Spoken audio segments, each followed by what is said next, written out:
নমস্কার বন্ধুরা, মনের মুকুর গল্প পাঠের আসরে আপনাদের সকলকে স্বাগত। আজ আমাদের গল্প ঘনাদার একটি বিখ্যাত গল্প, মাছ।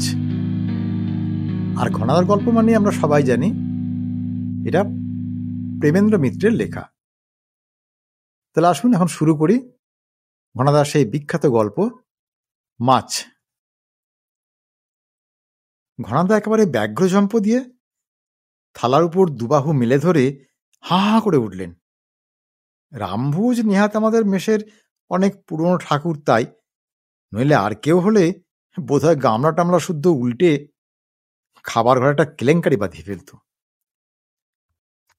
রামভোজ ঘনাদাকে চেনে, তাই শুধু এক পা পিছিয়ে গিয়ে বাঁ হাতের বাটি বসানো থালাটা চীনে ভেলকিবাজের মতো অদ্ভুত কায়দায় সামলে নিয়ে বললে, কি হইল বাবু, মাছের ঝোল খাইবেন না?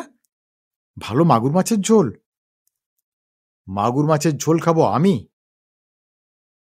ঘনাদার কথায় মনে হলো হিন্দু ধর্মের সবচেয়ে নিষিদ্ধ খাদ্য যেন তাকে জোর করে খাওয়াবার চেষ্টা করা হচ্ছে। আসল ব্যাপারটা যে কি তা আমরা অবশ্যই সবাই জানি। ঘনাদা নিজের ফাঁদে নিজেই ধরা পড়ে এখন বেরোবার জন্য ছটফট করছেন। ছুটির দিন, আর তার উপর গৌড়ের পাশের খবর বার হবার দরুন সকালবেলা সবাই মিলে বসে একটা খাওয়া দাওয়ার আয়োজনের ব্যবস্থা করছিলাম। এমন সময়ে শিশিরের কাছে একটা সিগারেট ধার করতে এ পর্যন্ত মাত্র 2357টা তিনি ধার নিয়েছেন। ঘনাদা ঘরে ঢুকেছেন। যথারীতি সিগারেটটা ধরিয়ে চলে যাবার মুখে আমাদের ভাবগতিক দেখে বোধহয় সন্দিহান হয়ে জিজ্ঞাসা করেছেন, ব্যাপার কি হে, সকালবেলা এত জরুরি মিটিংটা কিসের? হ্যাঁ, একটু ফিস্টের ব্যবস্থা করছি আজ। আপনি? ফিস্ট? ঘনাদা শিবুকে কথাটা শেষ করতে দেননি। ফিস্ট শুনলেই তার ভয় হয় পাছে কেউ তার কাছে চাঁদা চেয়ে বসে, তাই অত্যন্ত বিরক্ত হয়েই বলেছেন, তোমাদের নিত্য এক হুজুগ, আমার বাপু পেটটা আজ তেমন ভালো নেই। কিন্তু যেন অত্যন্ত দুঃখিত হয়ে গৌড় বলেছে, আচ্ছা, সে আপনার জন্য তাহলে আলাদা ব্যবস্থাই করব। হ্যাঁ, তাই করো বলে ঘনাদা বেরিয়ে গেছেন। সেই আলাদা ব্যবস্থার দরুন মাংসের কালিয়ার বদলে তাকে সত্যি মাগুর মাছের ঝোল পরিবেশন করা হবে, ঘনাদা তখন ভাবতেই পারেননি। আপত্তিটা তাই তার এতখানি তীব্র। সব বুঝে সুঝেও শিবু কিন্তু ন্যাকাশে জিজ্ঞাসা করল, আপনি না সকালে বললেন পেটটা তেমন ভালো নেই, তাই তো আপনার জন্য আলাদা করে। শিবুকে কথাটা শেষ করতে না দিয়েই ঘনাদা যেন আর্তনাদ করে উঠলেন, তাই বলে মাগুর মাছ? গৌড় যেন অত্যন্ত সংকুচিতভাবে জানালে, কেন, মাগুর মাছ তো রুগীর পথ্যি, এটা তো হালকা বলেই জানি। তা জানো যদি তা তোমরাই খাও না, আমার অত উপকার নাই বা করলে। ঘনাদা খেঁকিয়ে উঠলেন। এবার আমাকেই কথা বলতে হলো। বেশ একটু কাঁচু মাচু মুখ করে বললাম, তাহলে তো বড় মুশকিল হলো ঘনাদা। আমাদের জন্য যে আবার মাংসের কালিয়া রান্না হয়েছে, তাও আবার চর্বিওয়ালা খাসির মাংস, সে তো আর আপনার চলবে না। ঘনাদা যেন অত্যন্ত অনিচ্ছা সহকারে বললেন, যেমন করে হোক তাই চালাতে হবে। অন্য যে কোনো মাছ হলেও না হয় হতো, কিন্তু মাগুর মাছ ও প্রাণ থাকতে আমি আমার মুখে তুলতে পারবো না। মাগুর মাছে এত আপত্তি কেন বলুন তো? অবাক হয়ে জিজ্ঞাসা করলে গৌড়। ঘনাদার পাতের ধারে রামভুজ তখন মাংসের কালিয়ার বাটি ধরে দিয়েছে। পরপর সেরকম দুটি বাটি শেষ না করা পর্যন্ত ঘনাদা মুখ তুলে তাকাবার পর্যন্ত ফুরসত পেলেন না। মাংসের পর চাটনি এবং তারপর দই ও সন্দেশ পর্যন্ত ঘনাদা যেন এক নিঃশ্বাসে চোখ কান বুজে চালিয়ে গেলেন। সন্দেশের পর পান্তুয়া এসে তার গতি একটু মন্থর হতে দেখে একটু ভরসা পেয়ে বললাম, ঘনাদা, পেটটা আপনার সত্যি আজ খুবই খারাপ ছিল দেখছি।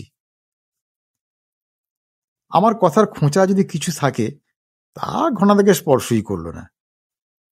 অ্যাকিউট অ্যাঙ্গেলে তিনি খাওয়া শুরু করেছিলেন, এখন অবটিউস অ্যাঙ্গেলে পৌঁছে তার শরীর, মন, মেজাজ একেবারে শরতের আকাশের মতো প্রসন্ন হয়ে গেছে। মধুরভাবে একটু হেসে বললেন, হ্যাঁ, সেই জন্যেই বুঝি মাগুর মাছের ব্যবস্থা করেছিলি?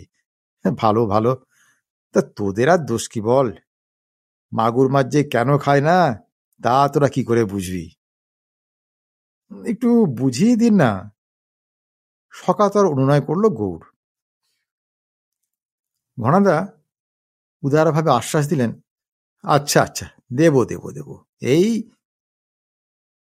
প্রকাণ্ড পান্তুয়াটায় কণ্ঠরুদ্ধ হয়ে যাওয়ার দরুন তার শেষ কথা আর শোনা গেল না। খাওয়া দাওয়ার পর বসবার ঘরে তার মৌরুষি পাট্টাওয়ালা আরাম কেদারাটি দখল করে শিশিরের একটা সিগারেট, এই 2358টা হলো, ধার নিয়ে আরাম করে ধরিয়ে এবার ঘনাদা শুরু করলেন। সেই 1929 সালে 23শে সেপ্টেম্বর যে চন্দ্রগ্রহণ হয় তার কথা তোমাদের না জানাটাই স্বাভাবিক, কারণ সেই চন্দ্রগ্রহণ বাংলাদেশে দূরে থাক, ভারতবর্ষ থেকেও দেখা যায়নি। তবে ডক্টর আলফ্রেড হিল যে কারণে 1930-এ এফআরজিএস অর্থাৎ ফেলো of the royal geographical society রূপে মনোনীত হয়ে সম্মান লাভ করেন, কিভু এবং এডওয়ার্ড হ্রদের মধ্যে নতুন একটি নদী জন্মাবার কিছু বিবরণ তোমরাও হয়তো শুনে থাকবে। ভূগোলের জ্ঞান আমাদের সকলেরই সমান, ওরই মধ্যে শিবু যা একটু আধটু চর্চা করে। তা ঘনাদা ওই পর্যন্ত বলে চুপ করবার পর সে জিজ্ঞাসা করলে, কিভু আর এডওয়ার্ড হ্রদ কোথায় বলুন তো? আফ্রিকায় না? হ্যাঁ, আফ্রিকায় বেলজিয়ান কঙ্গোর একেবারে পূবে, এই বিষুবরেখার কিছুটা দক্ষিণে। আমরা কেউই সেখানে নতুন নদী জন্মাবার কথা শুনিনি জেনে ঘনাদা দ্বিগুণ উৎসাহ ভরে আবার আরম্ভ করলেন। জার্মানির এক নামজাদা সার্কাস কোম্পানি আর স্পেনের এক চিড়িয়াখানার বায়না নিয়ে আফ্রিকার জঙ্গলে জঙ্গলে তখন নানা জাতের অদ্ভুত সব দুষ্প্রাপ্য প্রাণী ধরে বেড়াচ্ছি। চিড়িয়াখানার ফরমাস মতো প্রায় সবকিছুই তখন ধরা হয়ে গেছে। জিরাফ আর জেব্রার মাঝামাঝি অদ্ভুত প্রাণী ওকাপি, কঙ্গোর লাল বামন মোষ, বাঘা বেড়াল, চিতা, হায়না, এসব তো আমার সঙ্গে আছেই। তাছাড়া নানা জাতের পাখি, মাছ, সাপও জোগাড় করেছি। শুধু ওই সার্কাস কোম্পানি ফরমাসটাই তখন হাসিল করতে বাকি আছে, আর সেটা বেশ একটু শক্ত। তাদের জন্য একটা বাচ্চা গরিলা ধরে নিয়ে যেতে হবে, কিন্তু গরিলা ধরা বড় সহজ কথা নয়। তার উপর এমন দুর্ভেদ্য জঙ্গলে ও পাহাড়ে তারা লুকিয়ে থাকে যে তাদের সন্ধান পাওয়াটাই তো মুশকিল। কঙ্গো ও ক্যামেরুনসের নিবিড় জঙ্গলে প্রথমে বন মানুষদের মধ্যে সবচেয়ে বিশাল এই প্রাণীটি আবিষ্কৃত হয়। তারপরে কঙ্গোর পূবে কিভু হ্রদের কাছাকাছি পাহাড়ে প্রায় 10,000 ফুট উঁচু জঙ্গলে আর এক আরও বড় জাতের গরিলার সন্ধান পাওয়া যায়। আপাতত সেই গরিলার আস্তানার দিকে আমরা যাচ্ছিলাম। আফ্রিকার বিশেষ করে কঙ্গোর জঙ্গলে চলাফেরা যে কি ব্যাপার, ও ভুক্তভোগী না হলে কেউ কল্পনাই করতে পারবে না। এসব জঙ্গল এমন দুর্ভেদ্য যে প্রতি পদে কুড়ুল কাস্তে দিয়ে পথ পরিষ্কার না করলে এক পাও এগোনো যায় না। 150 থেকে 200 ফুট উঁচু বড় বড় গাছ, লতায় পাতায় আকাশ এমন সব ঢেকে রেখেছে যে দিনের বেলাতেও সেখানে সূর্যের আলো অতি কষ্টে চুঁইয়ে আসে। সেই ঘন গাছের জটলার তলায় আগাছা জঙ্গলই তো 15 ফুট উঁচু, আর তারই ভিতর আবার অর্চিলা ও লতানে রবার গাছের দুর্ভেদ্য জট। তা যে জায়গাটা সেদিন বিশ্রাম করবার জন্য আমরা তাঁবু ফেলেছিলাম, সেখানে জঙ্গল অনেকটা হালকা হয়ে ওই সাভানা অর্থাৎ ঘাসের প্রান্ত শুরু হয়েছে। এই ঘাস অবশ্য যেমন তেমন নয়, 6 ফুট উঁচু একটা জোয়ান মানুষ তার ভেতরে অনায়াসে ডুবে যায়। একটা প্রকাণ্ড বাওবাব গাছের তলায় বেশ খানিকটা জায়গা পরিষ্কার করে আমাদের আস্তানা পাতা হয়েছিল। আফ্রিকার জঙ্গলে শিকারে বেরোনোকে বলে সাফারি, তা আমাদের সাফারিতে লোকজন তো বড় কম নয়। আসবাবপত্র, রসদ ও জন্তু জানোয়ারের খাঁচা, বাক্স ইত্যাদি বয়বার জন্যই তো 100 কাফির জাতের মুটে আছে, আর তার উপর আছে 5 জন মাসাই জাতের শিকারী। এ অঞ্চলে সিংহের উপদ্রব খুব বেশি বলে আস্তানার চারদিকে 4টে আগুন জ্বালাবার ব্যবস্থা করে ও পালা করে 2 জন শিকারীকে পাহারায় রেখে সবে তখন নিজের তাঁবুতে এসে শোবার বন্দোবস্ত করছি। আমার তাঁবুতে 2-4টে দামি পাখির খাঁচা ও মাছ, গিরগিটি ধরনের দুষ্প্রাপ্য প্রাণীর কাঁচের জারগুলো সাধারণত থাকে। তা একটা মাছের জার কি করে ভেঙে ফুটো হয়ে সমস্ত জলটা দেখলাম মাটিতে গড়িয়ে পড়েছে, আর মাছটা কাঁচের জারের তলায় খাবি খাচ্ছে দেখে সেটাকে অন্য একটা জারে তুলে রেখে জল ঢালছি। এমন সময়ে যুগন এসে ঘরে ঢুকল। যুগন আমার সবচেয়ে বিশ্বাসী অনুচর ও সমস্ত কাফির, কুলীয়, মাসাই শিকারীদের সর্দার। যেমন দৈত্যের মতো তার চেহারা, তার সাহসও তেমনি অসীম। খাটো একটা বল্লম হাতে মানুষকে সিংহের সামনে সে নির্ভয় এগিয়ে যেতে পারে। চোখে দেখা যায় এমন কোনো প্রাণীকে সে গ্রাহ্যই করে না, কিন্তু তার সব সাহস শুধু দিনের বেলায়। রাত হয়েছে কি একটা পাতা নড়লেও ভূত, প্রেত, জুজুর ভয়ে সে আটকে ওঠে। যাদের ধরার সময় দেখা যায় না, সে অশরীরী জীবেরা সেই সময়ই তার মতো শিকারীদের ঘাড় মটকাবার জন্যে ওত পেতে থাকে বলে তার ধারণা। যুগনের মুখ চোখের ভাব দেখেই বুঝলাম যে রীতিমতো ভয় পেয়েই সে এত রাত্রে আমার তাঁবুতে এসে ঢুকেছে। আবার কোন জুজু কোথায় দেখেছে বলে তাকে ঠাট্টা করতে যাচ্ছি, এমন সময় নিজেই একটা অদ্ভুত শব্দ শুনতে পেয়ে চমকে গেলাম। ভাঁটার মতো চোখগুলো বড় বড় করে আমার দিকে তাকিয়ে সবাই যুগন বললে, শুনতে পাচ্ছেন বয়ানা? শুনতে তখন ভালো রকমই পেয়েছি। না, সিংহ কি খ্যাপা হাতির ডাক নয়। অন্ধকার রাত্রির কোনো সুদূর প্রান্তর থেকে সমস্ত আকাশের বুক কাঁপিয়ে অস্ফুট একটা ভয়ের স্পন্দন যেন উঠছে, গুম গুম গুম। একদিকে সে শব্দ শেষ হতে না হতে আরেকদিকে সে শব্দের অবিকল প্রতিধ্বনি শুরু হয়ে গেল। সে প্রতিধ্বনি তারপরে অন্য আর এক দিকপ্রান্ত ধরে নিতে একটু দেরি করলে না। আর এমনই সে শব্দ যে অন্ধকার আকাশের এক কোণ থেকে আর এক কোণে কোনো অদৃশ্য বিরাট দৈত্য যেন লোফালোফি করছে বলে মনে হলো। ভালো করে খানিকক্ষণ শুনে নিয়ে জিজ্ঞাসা করলাম, কিছু বুঝলে যুগন? যুগন সবাই বললে, হ্যাঁ বয়ানা। বলছে দেবতার দুশ্মন শয়তানকে চায়, কোনো পাহাড় জঙ্গল তাকে লুকিয়ে রাখতে পারবে না, তেলের কড়া তৈরি। বললাম, ঠিকই বুঝেছ, তবে আরেকটু মন দিয়ে শোনো, বুঝবে শুধু শয়তান নয়, বলছে সাদা শয়তানকে চায়। আর একবার কান পেতে যুগন আমার কথায় সাই দিয়ে বললে, হ্যাঁ সাদা শয়তানই বলছে বটে বোয়ানা, কিন্তু কার কথা বলছে সেটা তো বুঝতে পারছি না, আমাদের নয় তো। এবার হেসে বললাম, হ্যাঁ তোমাদের কথা তো বাদই দিলাম, কাফরিদের মধ্যেও আমাকে সাদা শয়তান কানা না হলে কেউ বলবে না। সুতরাং আক্রোশটা যার উপরই হোক, আমরা নির্ভয়ে থাকতে পারি। ইতিমধ্যে ওই শব্দের অল্প বিস্তর মানে বুঝে কাফির, কুলীয়, মাসাই শিকারীদের অনেকে সভয়ে আমার তাঁবুর সামনে এসে জড়ো হয়েছিল। তাদেরও ওই কথাই বলে রাত্রির মতো বিদায় করলাম। মুখে ওদের অভয় দিলাম বটে, কিন্তু সারা রাত দুর্ভাবনায় ভালো করে ঘুমোতে পারলাম না। আফ্রিকার সঙ্গে ঘনিষ্ঠ পরিচয় যাদের আছে, এ শব্দের অসামান্য ক্ষমতা ও ভয়ঙ্কর মর্ম তারা খুব ভালো করেই জানে। এ শব্দ আফ্রিকার অত্যাশ্চর্য নিজস্ব জিনিস, আসলে বিশেষ এক ধরনের বিরাট ঢাকের শব্দ ছাড়া ইয়ার কিছু নয়। কিন্তু যে দেশের দুর্ভেদ্য জঙ্গলে 10 মাইল দূরের গাঁয়ের লোকেরা পরস্পরের ধারে কাছে ঘেঁষে না ও পরস্পরের ভাষা বোঝে না, সেই দেশে এই ঢাকের শব্দের মারফত টেলিগ্রাফের মতো তাড়াতাড়ি শত শত মাইল দূর দূরান্তরে খবর পাঠিয়ে দেওয়া যায়। এই ঢাকের শব্দের একটা নিজস্ব ভাষা আছে। সম্পূর্ণ ভিন্ন জাতের এবং ভিন্ন ভাষার লোকেরা এই ঢাকের ভাষা অনায়াসে বুঝতে পারে। আর এই ঢাকের শব্দ বিলি করবার ব্যবস্থাটা অদ্ভুত। এক গাঁ থেকে ঢাকের শব্দ শোনা মাত্র অন্য গাঁ তৎক্ষণাৎ সে খবর ঢাকের আওয়াজে প্রচার করে দেয়। আর এমনি করেই দেখতে দেখতে বহু দূরে সে খবর ছড়িয়ে যায়। কারোর বিরুদ্ধে এ ঢাক যদি একবার বেজে ওঠে, তাহলে সে যত দূরেই পালাক, এ ঢাকের নাগাল থেকে পরিত্রাণ পাবার আশা আর তার নেই।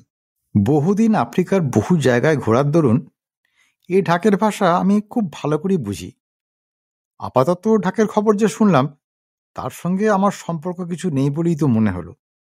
তবু কিন্তু অস্বস্তিটা একেবারে গেল না। পরের দিন সকালে তাঁবু তুলে আমরা সাভানা পেরিয়ে পাহাড়ের দিকে রওনা হলাম। এই পাহাড়ের প্রায় 1000 ফুট উঁচুতে পৌঁছলে গরিলা রাজ্যের সন্ধান পাওয়া যায় বলে আমার বিশ্বাস। পাহাড় যেমন খাড়াই, তেমনি আবার গভীর জঙ্গলে ঢাকা। যত উপরে উঠি, ঢাকের শব্দ কিন্তু আমাদের সঙ্গ ছাড়ে না। দিনের পর দিন, রাতের পর রাত সে শব্দ আমাদের পিছু লেগেই রইল। 4 দিনের দিন কিবু হ্রদের কাছাকাছি গিয়ে আমরা পৌঁছলাম।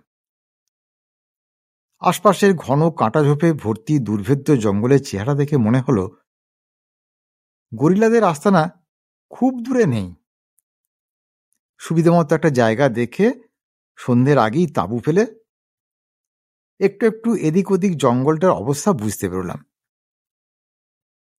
গরিলা শিকার করা দস্তুর মতো কঠিন ব্যাপার, কিন্তু জ্যান্ত গরিলা ধরা তার চেয়েও অনেক শক্ত। বড় ধাড়ি গরিলাকে জ্যান্ত ধরা তো অসম্ভব বললেই হয়। এমনিতে তারা মানুষ দেখলে গা ঢাকা দিয়ে এড়িয়ে যায়, নিজে থেকে কখনো আক্রমণ করে না। কিন্তু একবার ঘাঁটালে আর রক্ষে নেই। তখন তাদের মতো হিংস্র ভয়ঙ্কর প্রাণী পৃথিবীতে আর দেখা যায় না। একেবারে অব্যর্থভাবে গুলি না মারতে পারলে তাদের রোখা তখন কিন্তু একেবারে অসম্ভব। শিকারীর নাগাল একবার পেলে ওই ঢাকের মতো নিজের বুক চাপড়াতে চাপড়াতে এসে তাকে প্যাকাটির মতো মোটকে ভেঙে দিতে পারে। ধাড়ি গরিলা ধরার আশা তাই কেউ করে না। ধরতে হলে বাচ্চা গরিলায় ধরবার চেষ্টা করতে হয়। কিন্তু আর বাচ্চা গরিলাকে একা একা পাওয়া খুব শক্ত। ছোট ছোট পরিবারে ভাগ হয়ে গরিলারা দলবদ্ধ হয়ে দিনের বেলা গাছের ফলমূল খেয়ে বেড়ায়। রাতে ধাড়ি গরিলা কোনো গাছের তলায় পাহাড়ে থাকে, আর বাচ্চা আর মেয়ে গরিলারা গাছের উপর ডালপালা দিয়ে তৈরি মাচার মতো বাসায় ঘুমোয়। কোনো রকমে কোনো বাচ্চা কোথাও একবার ছিটকে না পড়লে তাকে ধরা তাই খুবই কঠিন ব্যাপার। পরের দিন কিভাবে কোন দিক দিয়ে গরিলা ধরবার ব্যবস্থা করব তা একটা জায়গায় দাঁড়িয়ে দাঁড়িয়ে ভাবছি।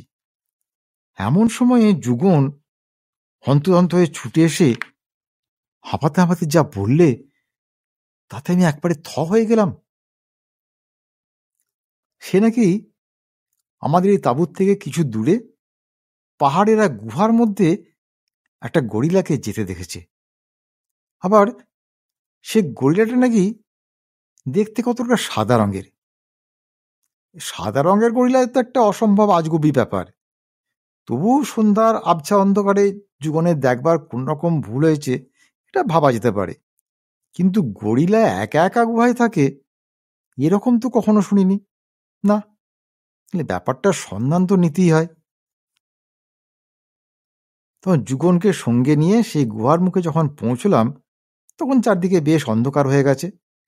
গুহাটা খুব বড় কিছু একটা নয়, পাহাড়ের গায়ে একটা বড় ফাটলের মতো, কিন্তু ভেতরটা একবারে জমাট অন্ধকার।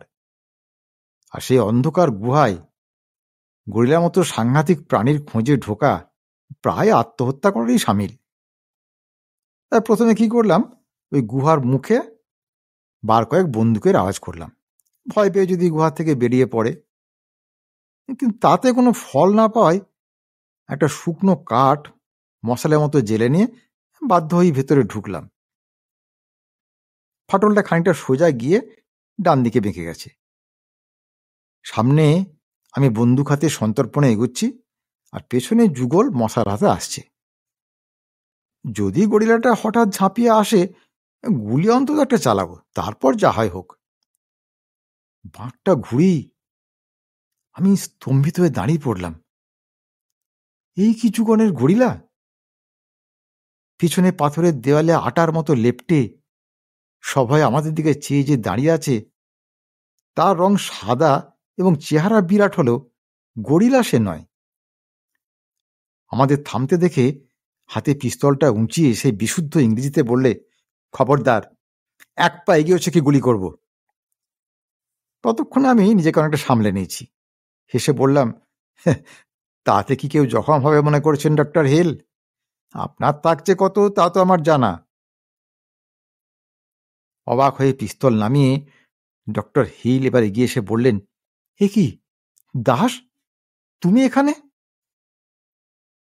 গম্ভীর হবার ভান করে বললাম, নিয়তির টানে বোধ হয়, নইলে কোথায় সেই দক্ষিণ আমেরিকা ব্রাজিলের জঙ্গল, আর কোথায় আফ্রিকার কঙ্গোর সীমান্ত। আর 5 বৎসর বাদে আচমকা এমন আশ্চর্যভাবে দেখাই বা হবে কেন? ডক্টর হিল কৃতজ্ঞভাবে বললেন, হ্যাঁ, সেবারে তুমি হঠাৎ উদয় না হলে প্রাণটা আমাকে সেখানে রেখে আসতে হতো বটে। হেসে বললাম, আপনার বন্দুকের টিপ কিরকম আমি তো সেখানেই টের পাই। কুমির মারতে গিয়ে প্রায় আমাকেই তো মেরে বসেছিলেন।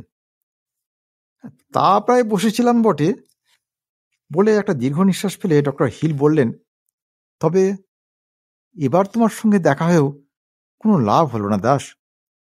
এবার আমায় বাঁচানো তোমার ক্ষমতার বাইরে।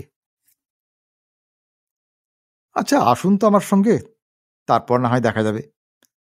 বলে ডক্টর হিলের হাত ধরতেই তিনি বাধা দিয়ে বললেন, আমায় সঙ্গে নেওয়া মানে তোমার নিজের সমূহ বিপদ ডেকে আনা, তা তো বুঝতে পারছো? গুহার ভেতরেও জঙ্গলিদের সুদূর ঢাকের আওয়াজ তখনও শোনা যাচ্ছে। এক মুহূর্ত চুপ করে থেকে হেসে বললাম, গায়ে পড়ে বিপদ ডেকে আনায় যে আমার বাতিক, তা কি এতদিনেও বোঝেননি ডক্টর হিল? ডক্টর হিলকে নিজের তাঁবুতে এনে তারপর তার কাছে সমস্ত কাহিনী শুনলাম। ডক্টর হিলকে ভূগোল বিলাসী বললে বোধহয় ঠিকভাবে বোঝানো যায়। জীবনে তিনি বন্দুকটা পর্যন্ত ভালো করে চালাতে শেখেননি, কিন্তু পৃথিবীর সবচেয়ে বিপজ্জনক দুর্গমতম জায়গা আবিষ্কার করা তার একটা নেশা। আমাজন নদীর উৎসের কাছে 5 বৎসর আগে তার সঙ্গে আমার প্রথম দেখা হয়। তার ধারণা সেবারে আমি নাকি আমাজন নদীর বিদঘুটে এক অ্যালিগেটর কুমিরের কবল থেকে তাকে বাঁচাই। ডক্টর হিলের সমস্ত কথা শুনে এবারে তাকে বাঁচানো এবং সেই সঙ্গে নিজেদের বাঁচবার ব্যবস্থা করা কিন্তু সত্যিই খুব কঠিন বলেই মনে হলো। এই কদিন জঙ্গলিদের যে ঢাকের খবর শুনেছি, তার লক্ষ্য যে ডক্টর হিল স্বয়ং, এ কথা বোধ হয় আর বলে দিতে হবে না। কঙ্গোর এই অঞ্চলে ভৌগোলিক অভিযানে এসে শুধু নিজের ভালো মানুষের দরুন তিনি এখানকার ভয়ঙ্কর জঙ্গলিদের বিষদৃষ্টিতে পড়েছেন। এই অঞ্চলের জঙ্গলিরা এখনও সে আদিমতম যুগে পড়ে আছে। তাদের জঙ্গলের বাইরে কোনো দুনিয়া আছে বলে তারা জানে না। ঘুরতে ঘুরতে তাদের এক গাঁয়ে ডক্টর হিল গিয়ে পড়েন। ডক্টর হিলকে তারা প্রথমে অদ্ভুত এক জাতের মানুষ ভেবে একটু সমীহই করেছিল। তাকে ও তার লোকজনকে আশ্রয় দিয়েছিল সসম্মানে। ডক্টর হিল সেখানে পরোপকার করতে গিয়ে নিজের সর্বনাশটা ডেকে আনলেন। একদিন কি হলো, সে গাঁয়ের সর্দার বহুদিন ধরে মাথা ধরা রোগে ভুগছিল। গাঁয়ের ওঝা পুরুতেরা নানান রকম ঝাড়ফুঁক করে ভূতপ্রেত মানত করেও তাকে আর ভালো করতে পারেনি। ডক্টর হিল দেখে শুনে একটা অ্যাসপিরিন বড়ি দিয়ে তাকে একদম চাঙ্গা করে তোলেন। আর যাবে কোথায়?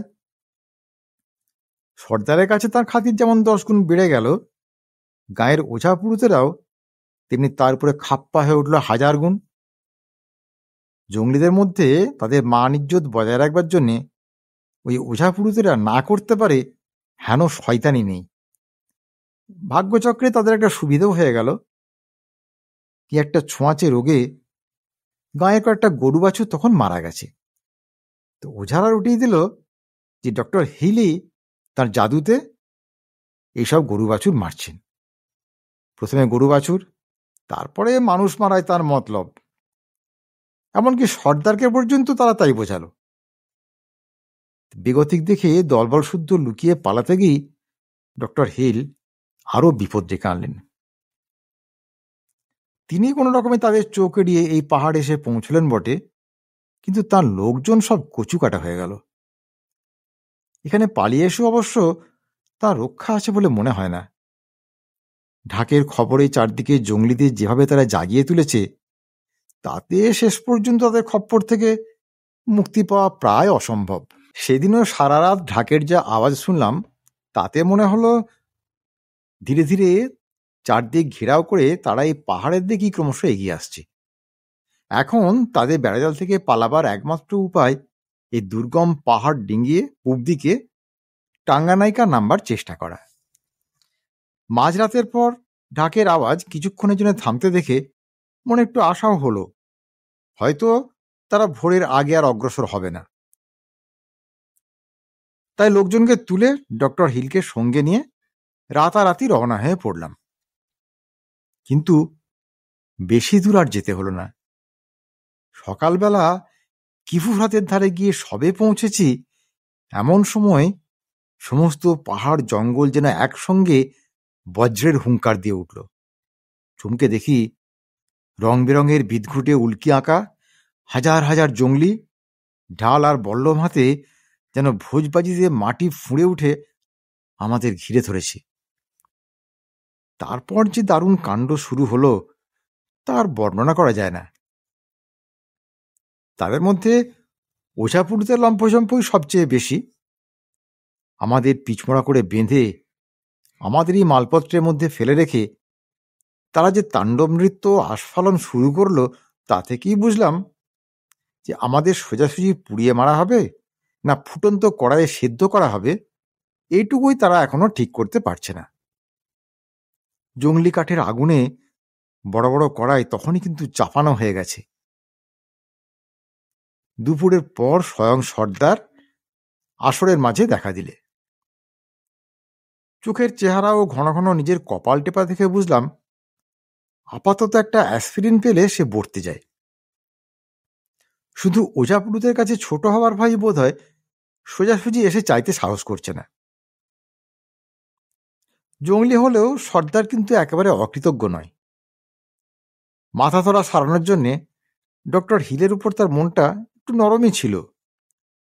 এগিয়ে এসে তাই ডক্টর হিলকে সে জিজ্ঞাসা করলে কড়াইয়ে সেদ্ধ হয়ে না সোজা আগুনে পুড়ে তিনি মরতে চান, এটুকুই বেছে নেবার সুযোগ দিয়ে সে তাকে অনুগ্রহ করতে চায়।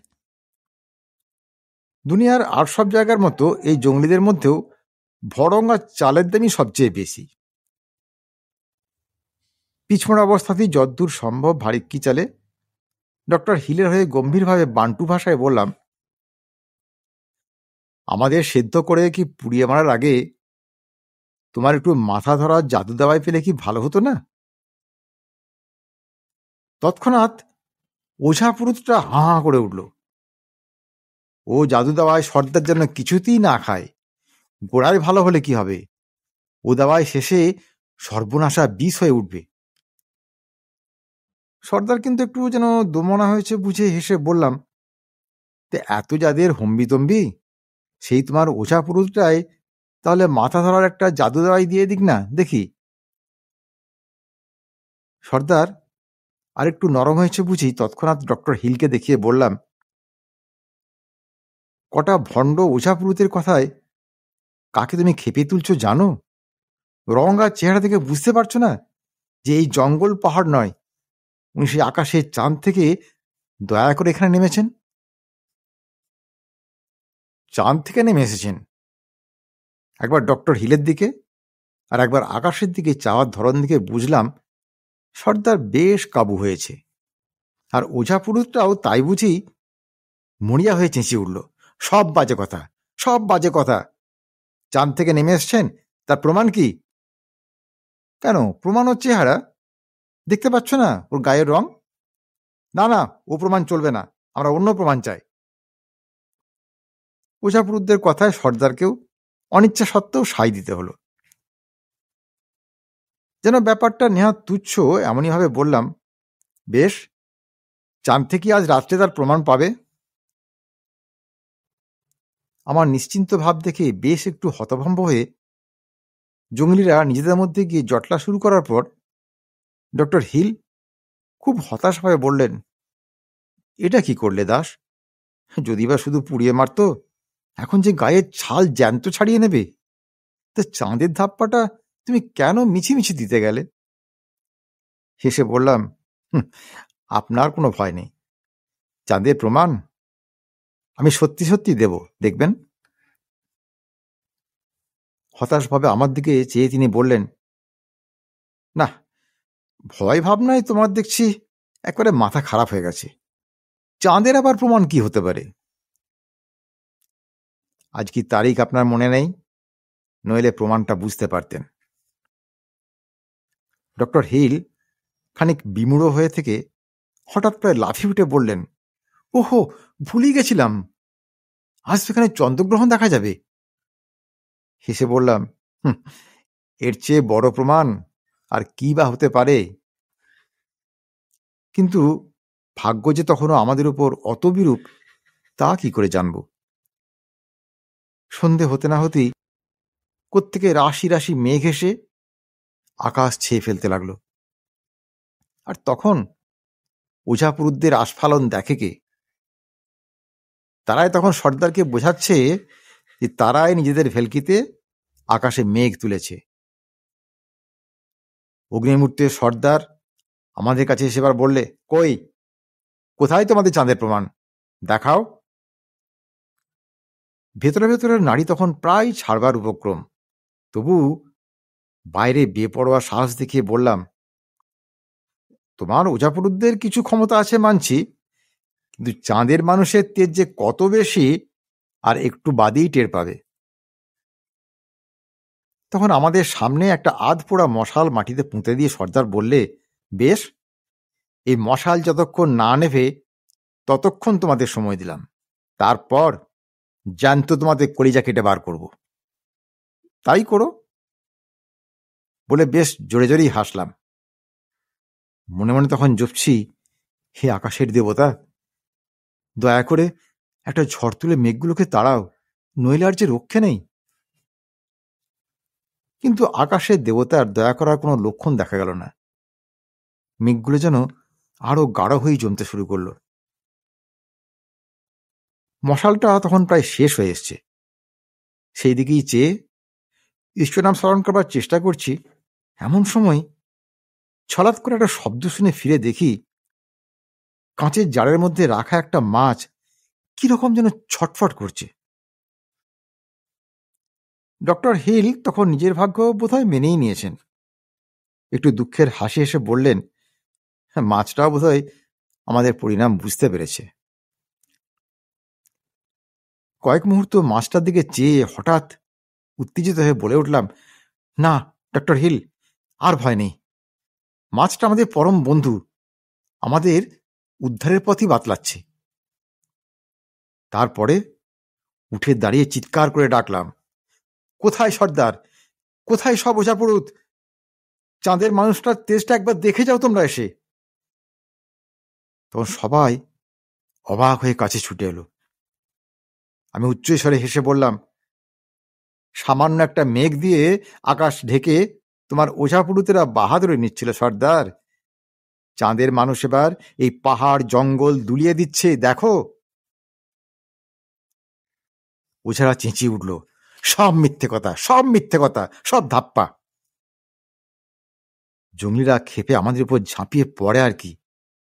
এমন সময় মাটির তলার থেকে অদ্ভুত একটা প্রচন্ড গোঙানির শব্দ যেন কানে শোনা গেল।